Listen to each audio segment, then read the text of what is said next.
আসাদ সরকারের পতনের প্রধান কারণ কি? বাশার আল আসাদ, এটা তার পুরা নাম, এবং তার বাবা 29 বছর শাসন করেছে, তার বাপও শাসন করছে 29টা বছর। জুলুম করতে করতে মুসলমানদেরকে এত পরিমাণ জুলুম করেছে, আমার সাথে অনেক ছাত্র পড়তো, সেখানে বলতো তারা কালেমা পরিবর্তন করে ফেলেছে। আমরা যেভাবে বলি আশহাদু আল্লা ইলাহা ইল্লাল্লাহ ওয়া আশহাদু আন্না মুহাম্মাদান আবদুহু ওয়া রাসূলুহু, তারা এইভাবে কালেমা না পড়ে তারা বলে আশহাদু আল্লা ইলাহা ইল্লাল্লাহ ওয়া আশহাদু আন্না মুহাম্মাদান আবদুহু ওয়া রাসূলুহু ওয়া আশহাদু আন্না আবা বকর ফিন্নার ওয়া ওমর ফিন্নার ওয়া হাফসা ওয়া আয়েশা ফিন্নার। আবু বকর জাহান্নামে, ওমর রাদিয়াল্লাহু তাআলা আনহু জাহান্নামে, হাফসা রাদিয়াল্লাহু তাআলা আনহা জাহান্নামে, আম্মা জান আয়েশা রাদিয়াল্লাহু তাআলা আনহা জাহান্নামে। এগুলো তাদের কালেমার ভাষা, এবং এগুলো ভিডিও আকারে কিন্তু আমার কাছে ডকুমেন্টও আছে। শিয়াদের ভিতরে অনেকগুলো প্রকার আছে, এর মধ্যে জাইদিয়া শিয়া, এরা এত মারাত্মক, এরা মুসলমানদেরকে হত্যা করলে জান্নাত নিজেদের জন্য আবশ্যক মনে করে।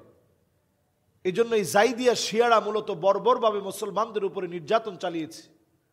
এই বাশার আল আসাদ যখন ক্ষমতায় আসছে, স্বাভাবিক এই সিরিয়ার ভিতরে এই জাইদিয়া শিয়াদের সংখ্যা হচ্ছে 100 জনের ভিতরে 10 জন, আর 90 জন হচ্ছে আমাদের মতো মুসলিম। চিন্তা করেন, 90 জন হওয়ার পরেও এই জাইদিয়া শিয়া বাশার আল আসাদ যখন আসলো, সবার চিন্তা চেতনা ছিল সে যেহেতু মেডিকেল ডিপার্টমেন্ট থেকে আসছে, সে একজন চিকিৎসক ছিল, তার ক্ষমতায় আসার কোনো ইচ্ছা প্রথমে ছিল না। তো সবার চিন্তা ছিল সে যেহেতু ক্ষমতায় আসছে, অন্তত বড় ধরনের কোনো ক্ষয়ক্ষতি মুসলমানদের হবে না। দেখা গেল সে তার দাদার চাইতে, বাবার চাইতে আরো বেশি জালেম হলো।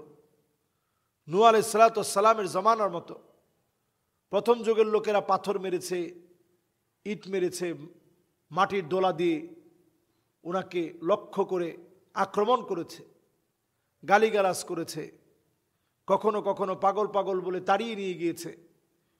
পরবর্তী প্রজন্মে উনি বারবারই আল্লাহর কাছে বলছে, আল্লাহ পরবর্তী প্রজন্ম ভালো হবে, এরপরের প্রজন্ম ভালো হবে, এরপরের প্রজন্ম ভালো হবে। শেষ প্রজন্ম এতটা বেয়াদব হলো, গলার ভিতরে দড়ি লাগায়া নবী নূহ আলাইহিস সালামকে যখন টানতেছিলেন, আর সহ্য করতে পারে নাই যে আল্লাহ আর কেমনে সহ্য করি। মাত্র 82 জন মানুষ কালেমা পড়লো, তাওহীদের দিকে আসলো, আর সবই তো আল্লাহ বিরোধিতা করতেছে। আল্লাহ কোনোদিন বদদুয়া করি নাই, কিন্তু এখন তো আর আল্লাহ সহ্য করতে পারতেছি না। এরপরে তিনি বদদুয়া করলেন, তাদেরকে ধ্বংস করা হলো। বাশার আল আসাদ এত বড় জালেম, এহেন কোনো নির্যাতন নাই যেটা সে মুসলমানদেরকে করে নাই। 5 লক্ষ মানুষকে শহীদ করেছে, 60 লক্ষ মুসলমানদেরকে শরণার্থী বানিয়েছে, কম পক্ষে লক্ষ লক্ষ মুসলমানকে কারাগারের মধ্যে প্রেরণ করেছে। সিদনায় কারাগারের মধ্যে মাত্র একটা, এরকম বহু কারাগার আছে যেগুলোর হদিস এখনো পর্যন্ত পাওয়া যায় না, সামনে হয়তো মিলবে। সেখানে আমার মুসলমানদেরকে কারেন্ট শর্ট থেকে শুরু করে এত পরিমাণ টর্চার করেছে, অনেকে তাদের জ্ঞান হারিয়ে ফেলেছে, অনেকে আতঙ্কে পড়তে পড়তে এখন আর হুঁশ নাই, কাউকে চিনে না। অনেকের জানাজা হয়ে গেছে, মনে করছে জীবনে আর বেঁচে নাই। অনেক 13-14 বছরের মেয়েদেরকে নিয়ে গেছে শুধু জুলুম নির্যাতন করার জন্যে, যাদের এই জেলখানার মধ্যে বাচ্চা হয়ে গেছে। এরকম জুলুম নির্যাতন দিনের পর দিন চালানোর পরে দাড়ির ভিতরে আগুন লাগায়া টাইনা টাইনা একটা একটা করে দাড়ি ছিঁড়ে ছিঁড়ে ফেলছে, বুড়ি কেটে, পেট কেটে, নারী বুড়িগুলা টেনে টেনে বের করছে। উম্মতে মুহাম্মাদির বড় একটা কবরস্থান করে ওইটার মধ্যে মানুষগুলাকে জীবন্ত ছেড়ে দিয়েছে।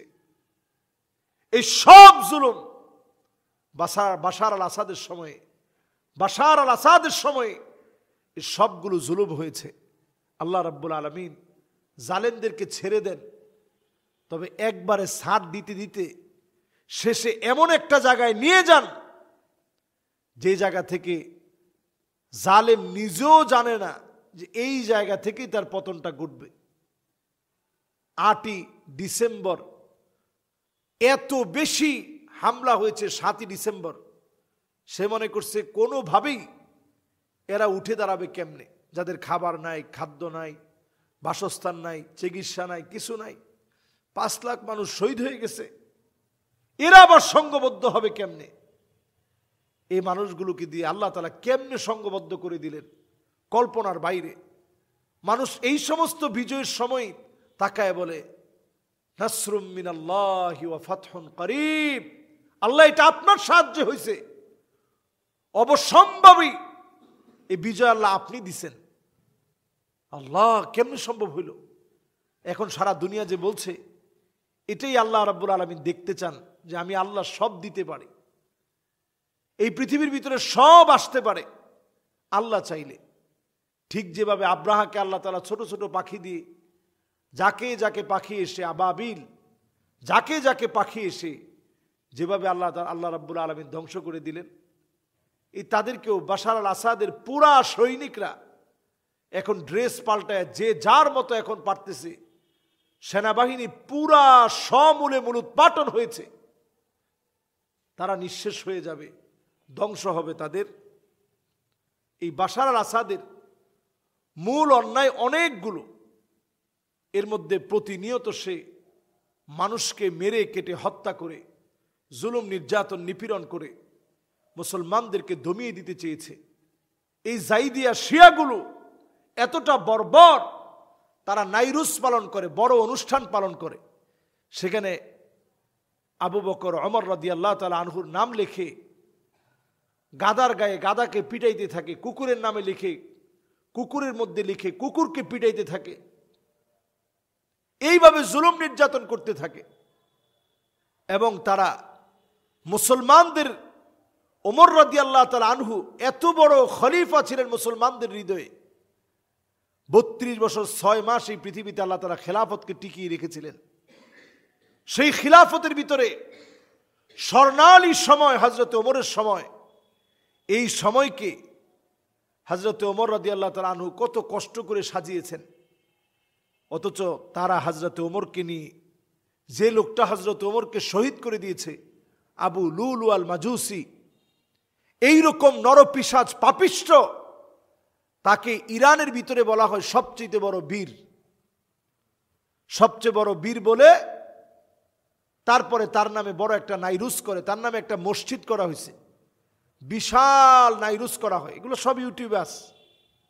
বিশাল মসজিদ করেছে, তাদের একটা অনুষ্ঠান হয়, যে অনুষ্ঠানের দিন একেবারে জমকালো আয়োজন করে তারা সাজিয়ে অনুষ্ঠান করে। অথচ ওমর রাদিয়াল্লাহু তাআলা আনহুকে যে লোকটা শহীদ করে দিছে, তাকে কেন্দ্র করে অনুষ্ঠান করা হয়। মাআযাল্লাহ, আল্লাহর কাছে আমরা পানাহ চাই। মুসলমানরা এখনো আমরা মার খাচ্ছি আমাদের ভিতরের নানা কোন্দলের কারণে। আমরা বলতে চাই, প্রত্যেক আকীদা পরিষ্কার পরিচ্ছন্ন যদি না হয়, আপনি আমি কেমনে করে ইসলামের বিজয়ের জন্য কথা বলতে পারি? আজকে একটু চিন্তা করেন, এই সমস্ত বিষয় আমরা অনেকে জানি না। এই যে সিরিয়ার ভিতরে দিনের পর দিন 5টা দশক ধরে 50 বছরের উপরে হয়ে গেল, সিরিয়ার ভিতরে মারতেছে কারা? শুধুমাত্র 10% শিয়া আহলে সুন্নাহ ওয়াল জামাতের অনুসারী মুসলমানদেরকে দিনের পর দিন মারতেছে। এবং তাদের এই জুলুমের কারণেই বাশার আল আসাদ এতদিন ধরে রাশিয়া থেকে অস্ত্রগুলো কিনে এনে, অস্ত্রের ঘাঁটি ছিল এখানে, এই অস্ত্রের ঘাঁটি ছিল এই সিরিয়ায়, রাশিয়া থেকে আসতো, মুসলমানদেরকে হত্যার অস্ত্রগুলো এখান থেকে চলতো। এবং এই জন্য রাশিয়া দেখা যায় প্রায় সময় মুসলমানের সঙ্গে একটা চুক্তি করে রাখে যে তোমাদের সাথে আমরা আসি, আমেরিকা বিরোধিতা করলে কি হবে, আমরা আসি। নবীজি বলতেছেন বেশি দিন টিকবে না, সুম্মা হুদনাতুন তাকুনু বাইনাকুম ওয়া বাইনা বানিল আসফার ফায়াকদিরুন। রাশিয়ার সঙ্গে যে চুক্তি মুসলমানের হয়েছে, এটা বেশি দিন টিকবে না, আল্লাহর নবী বলে গেছেন। এই চুক্তি ভঙ্গ হবে। আমি দেখতে পাচ্ছি রাশিয়ার যে পতন শুরু হয়েছে, এবং এই সিরিয়ার বিজয় রাশিয়ার একটা বড় পতন। কারণ যাদেরকে সমর্থন দিয়েছে তারা এখন ভাগতে বাধ্য হয়েছে, দেশ ছাড়তে বাধ্য হয়েছে, পালাতে বাধ্য হয়েছে। এটাই প্রমাণ করে রাশিয়ার পতন শুরু হয়ে গেছে। সুম্মা হুদনাতুন তাকুনু বাইনাকুম ওয়া বাইনা বানিল আসফার ফায়াকদিরুন, এই চুক্তিটা ভঙ্গ হবে এবং মুসলমানরা এই চুক্তি ভঙ্গ করে ফেলবে।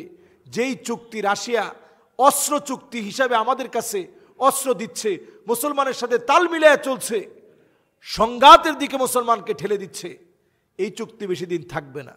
সুতরাং এই বাশার আল আসাদ থেকে শুরু হয়েছে পুরা মিডল ইস্টের ভিতরে যেই জায়গাতে মুসলমানদেরকে কথা বলতে দেওয়া হচ্ছে না, আমার বাংলাদেশ থেকে এই বিজয় বিপ্লব শুরু হয়েছে, সারা দুনিয়ার ভিতরে ছড়িয়ে পড়বে এবং অচিরেই আমরা বলতে পারি শাম মুসলমানদের হাতে আসবে, মিডল ইস্ট পুরাটা মুসলমানদের হাতে আসবে ইনশাআল্লাহ।